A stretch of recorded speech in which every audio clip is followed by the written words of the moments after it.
আরো 50টা মামলা দেন, 50 বছর আরো জেল খাটবো, কিন্তু আওয়ামী লীগের ছায়া তলে আমরা যাব না, যাব না।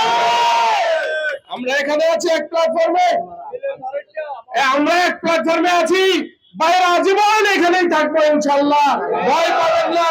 আলিকটা এক বক্তাবলী সহ কাশীপুর, চরমনপুর, নরসিংপুরের বিএনপি নেতা কর্মীদের বলতে চাই, অচিরেই আমরা আপনাদের ডাকবো। আপনারা এই ভণ্ড পীরের মুরিদ হবেন না, আপনারা আসল জায়গায় চলে আসেন। বিএনপির মূল ধারায় আপনারা চলে আসেন।